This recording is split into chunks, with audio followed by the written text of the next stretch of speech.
বিজয়া দশমীতে এবার নেচে গিয়ে আনন্দ উল্লাস করলো অপু বিশ্বাস তার ঘনিষ্ঠদের সঙ্গে। ভিউয়ার্স, বিস্তারিত জানতে হলে পুরো ভিডিওটিকে না টেনে শেষ পর্যন্ত দেখতে থাকুন। সবাইকে বিজয়া দশমীর অনেক অনেক অনেক শুভেচ্ছা। সত্যি আজকে একটা আনন্দের দিন।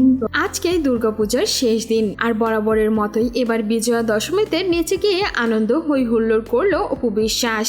সেখানে তাকে সাদা শাড়িতে লাল পাড় এবং দেবীর ছবি আঁকানো শাড়িতেই ধরা দিতে দেখা যায়। কিছু ছবিও পোস্ট করে নিয়েছেন অপু বিশ্বাস তার ভেরিফাইড ফেসবুক পেজে। ক্যাপশনে অপু বিশ্বাস লিখেছেন, সুখ শক্তি এবং সমৃদ্ধিতে ভরা আনন্দময় বিজয়া দশমীর শুভেচ্ছা। শুভ সর্বদা অশুভের ওপর জয়লাভ করুক। দেবী দুর্গার আশীর্বাদ এই বিজয়া দশমীতে আপনার জীবনে শান্তি, সাফল্য এবং সুখ বয়ে আনুক। শুভ বিজয়া। এমনকি অপু বিশ্বাস লাইভে এসে তার দর্শকদেরকে শুভেচ্ছাও জানিয়েছেন। আর অন্যদিকে কোয়াদ্রি মাহফুজ এবং তার অন্যান্য বন্ধুদের সঙ্গে নেচে গিয়ে আনন্দ উল্লাস করেছেন। তবে এইবার অপু বিশ্বাসকে সিঁদুর খেলতে দেখা যায়নি। বিভিন্ন পোজ দিয়ে দিয়ে অপু বিশ্বাস সেখানে বেশ ছবি তুলেছেন কৃষ্ণচূড়া ফুলের গাছের নিচে।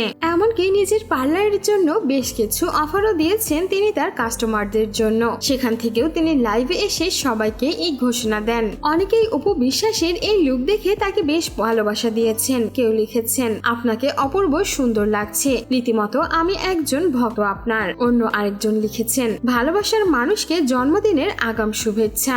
আবার আরেকজন লিখেছেন, অনেক সুন্দর লাগছে অপুদি আপনাকে। সো ভিউয়ার্স, এই ছিল আমাদের আজকের ভিডিও। আর অপু বিশ্বাস যে এবার বিজয়া দশমীতে নেচে গিয়ে আনন্দ হই হুল্লোড় করলো, সে বিষয়ে আপনার কোনো মন্তব্য থাকলে জানাতে পারেন আমাদের কমেন্ট বক্সে। আর বিনোদন জগতের এমনই লেটেস্ট আপডেট পেতে আমাদের চ্যানেলটিকে সাবস্ক্রাইব করে আমাদের সঙ্গেই থাকুন। ধন্যবাদ।